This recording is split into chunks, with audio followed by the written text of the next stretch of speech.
So, a través del lente de Rizal, una revista de historia, Women's Revelances of the Rizal, magazine ng kasaysayan.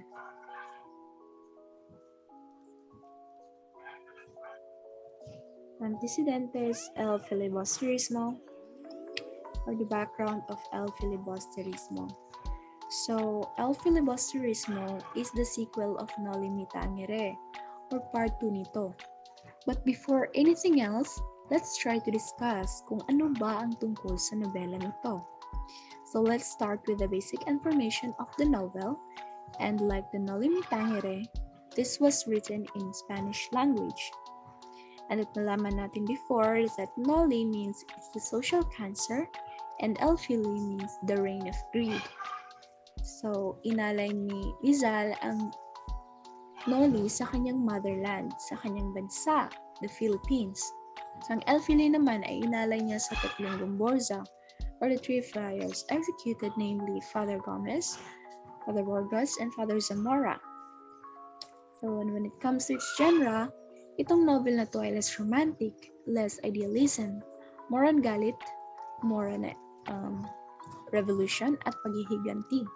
So, dito panay galit ang kwento, dito umiikot ang emosyon ng nobela. So, Rizal began writing it in the year 1887 of October in Calamba, Laguna, resumed and revised a couple of the chapters in the following years while he was in London, and finally completed it on March 29, 1891.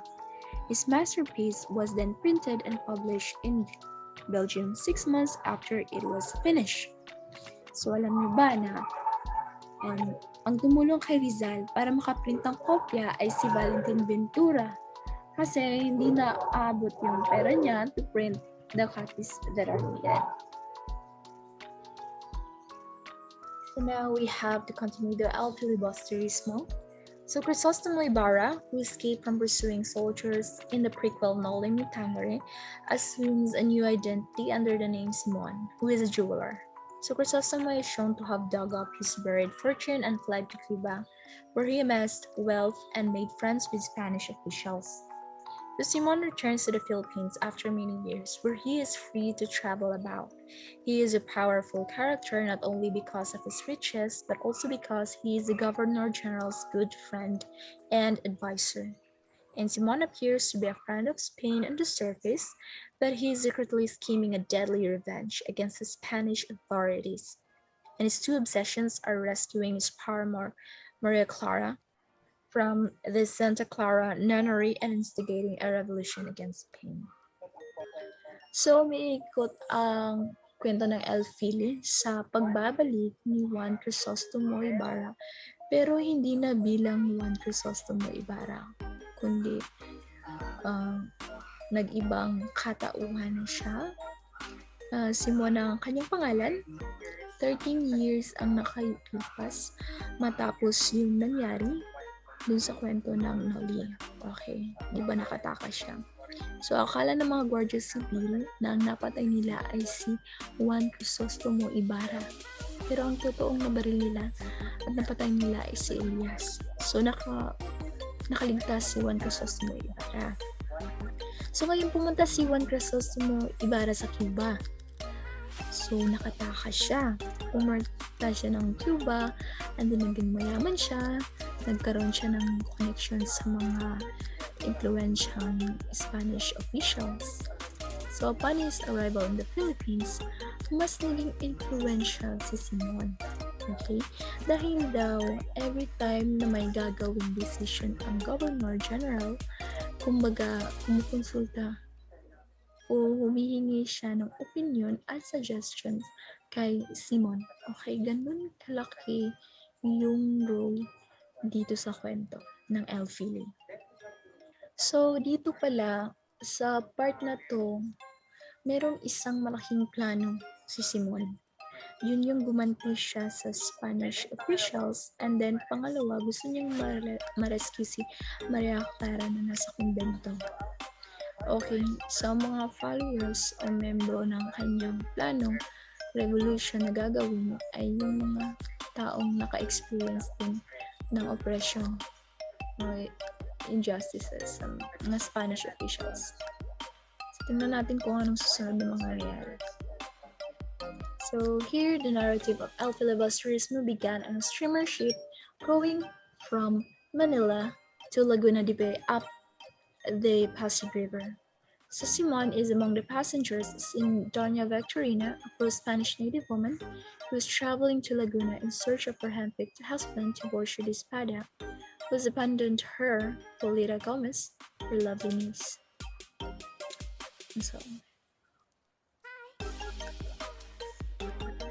So, dun sa plano ni Simon na maglunsad ng isang rebellion o revolution, isa sa mga narikip niya ay si Basilio o yung anak ni Sisa.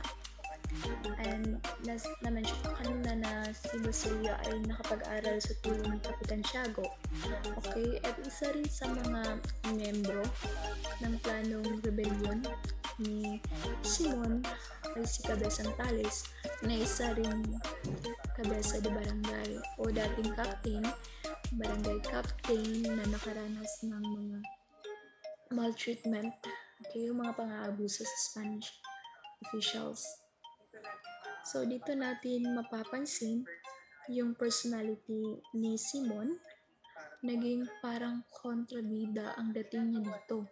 So ang ginagawa niya, parang ine-encourage niya, inihikayat niya yung mga nasa gobyerno na mangurakot, na abusuhin ang mga tao para daw ang mangyari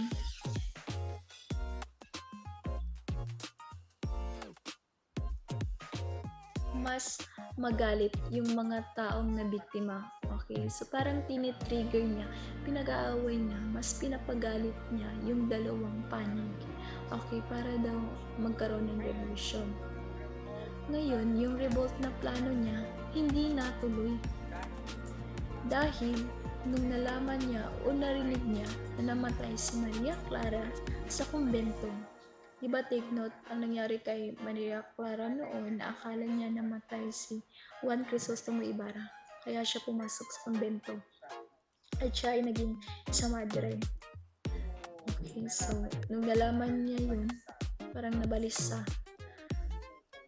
So, nakalimutan niyang magbigay ng signal na uprising nila. May signal sa uprising nila. Tingnan natin kung anong susunod. So another plan was made some months later. So, Simon perfects his plan to topple the government after a long period of illness spurred on by the tragic loss of Maria Clara. So he delivers a lamp to Polita Gomez and Juanito Pilaes as a wedding gift on the occasion of the wedding.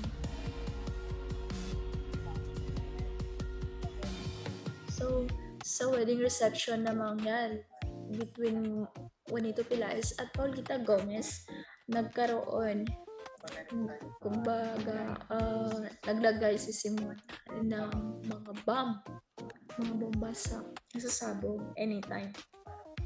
Okay, para patayin yung mga nandoon, especially yung mga friars, Spanish friars, Spanish government officials. So meron siyang regalo, meron siyang ibibigay na gift dun sa ikakasal. Okay, isang kerosene lamp o lampara. At dun sa lampara na yun, merong bomba na anytime sasabog. Okay. So kapag sumabog na yung lampara yun lang signal. Yun ang magiging basis ng other members ng rebellion ni Simon para umatake o atakihin na yung mga government buildings sa Manila. Okay.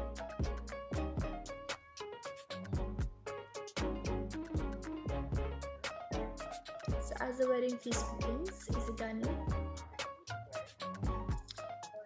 the poet who was rejected by Polita because of his liberal beliefs, stands outside the home, saddened by the merriment within. So his friend Basilio wants to leave since the lighted lamp is about to fall. Sagani realizes that his beloved Lita is in great danger after learning the lamp's terrible secret. So he rushes into the home, seizes the lit lamp, and hurls it into the river where it explodes, saving her life.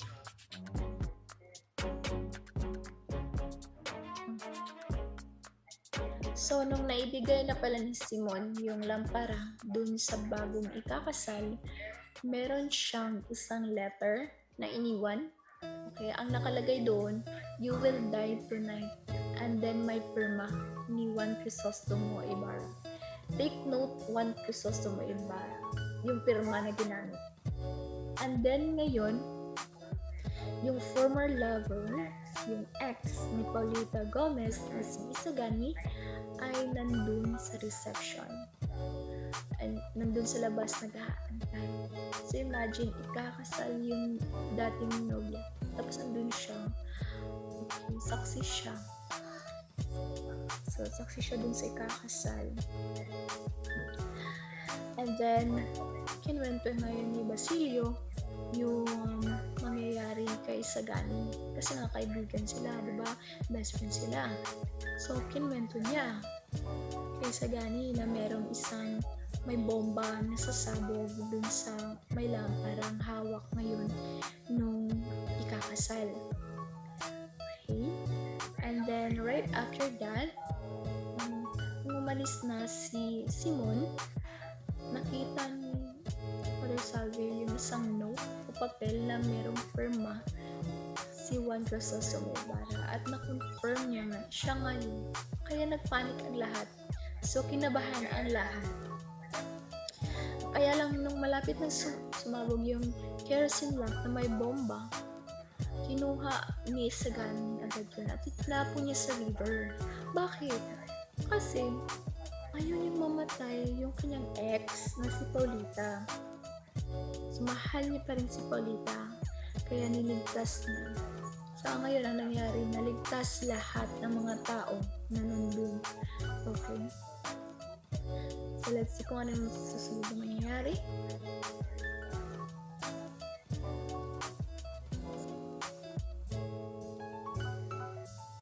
So, na-discover nga na merong revolutionary ginawa si Simon.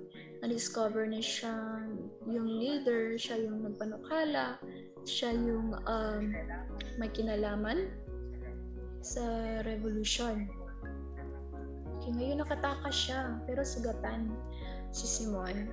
Okay, dala-dala niya yung mga alahas niya. Pumunta siya sa Padre Florentino.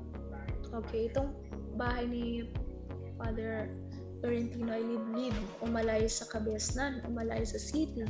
Hindi masyadong nakikita.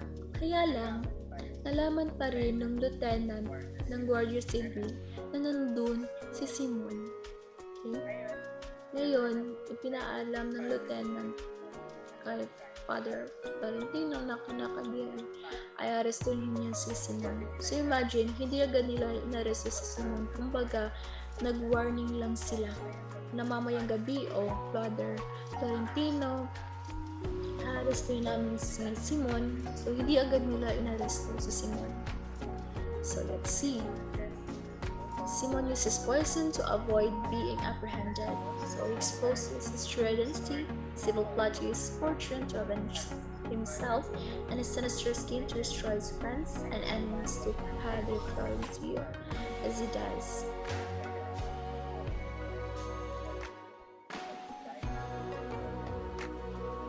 So, the dying Simon's confession is long and painful. Padre Florentino awakens late at night, wiping the sweat from his wrinkled brow, and begins to meditate. God will forgive you, Senor Simon, he assures the dying man.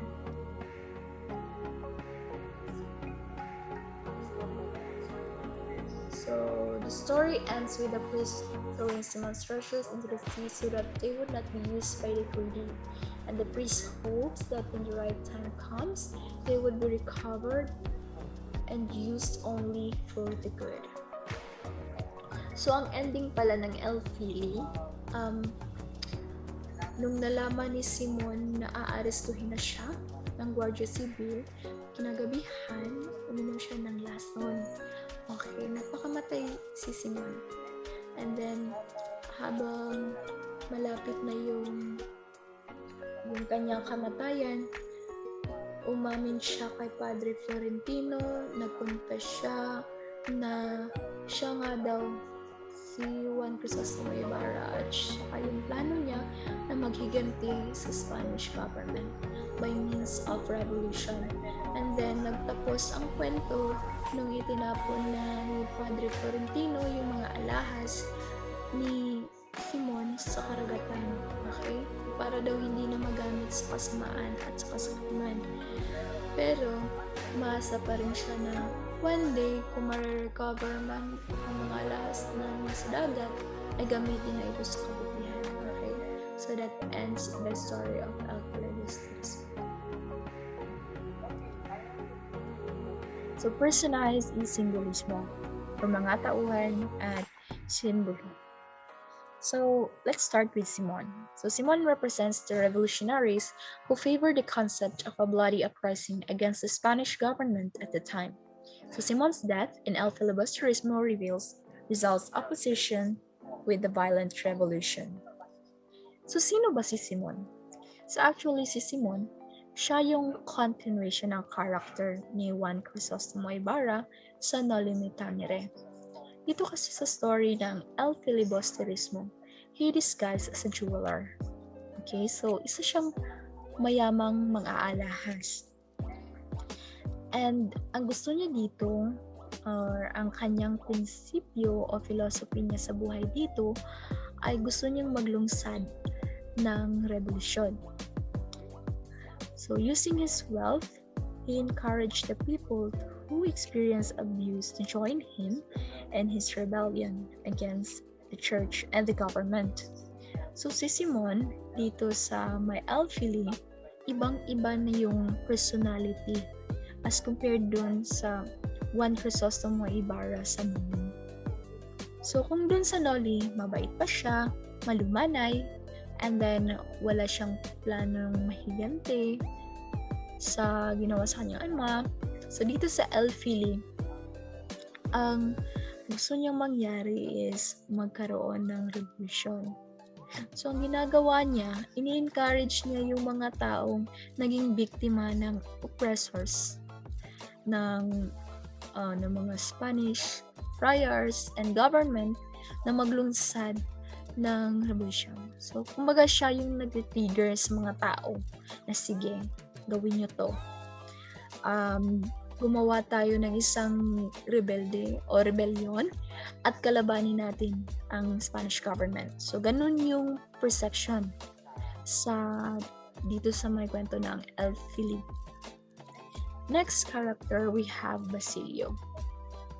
So, Basilio represents the youth who has a simple dream that his education would better his social and economic status in the future and is unconcerned about societal demands. So, Basilio, siya lang yung natitirang anak ni Sisa and was adopted by Kapitan Tiago. Kasi namatay na si Crispin sa story ng Noli. So, alam niyo na inadapat inampun siya ni Kapitan Tiago at siya yung kasintahan ni Huli. So, sa story ng El Fili, so si Basilio ay nakapag-aral at patapos na siya sa kolehiyo at ang kanyang kursong kinuha ay medicine. So, isa siyang aspiring doctor. And next, we have Isagani. So, isang poet. Isa siyang manunulat. At siya ang best friend ni Basilio. So, ang personality ni Isagani sa kwento ay isa siyang emotional and very reactive student. Siya ang boyfriend o kasintahan ni Paulita Gomez. Kaya lang, nakipag-break si Paulita sa kanya. Kasi daw, ang rason niya, wala siyang future kay Isagani. O hindi niya nakikita yung future niya kay Isagani. Ngayon, ang ginawa ni Paulita ay nakipagsal siya sa isang Espanyol na si Juanito Pilaes. So, higit na may kaya si Juanito kaysa kay Isagani. And we know that Isagan is a symbol of a generation of youth who are so devoted to their country that they are labeled idealistic. So next we have Cabeza Morales. So former Cabeza de Barangay or former captain. So ang kilala siya sa ngalan na Matanglawin. He is the embodiment of the ordinary Filipino who is content with a humble lifestyle. He also represents the locals and farmers whose lands were taken by the friars, which helps to explain why Filipinos became rebels. And then on the next page, we also have Benzaib. He represents a corrupted media. And next, we have Makarai. He represented the well-to-do Filipino youth who had high hopes for the country. His character also gave readers an insight into how the rich and the poor were treated differently at the time. And then we also have Senior Pasta. He is the embodiment of a segment of society that is only generous and sympathetic towards the wealthy and powerful. And then we also have Father Irene, who represents the minority of Spaniards who sympathize with Filipinos.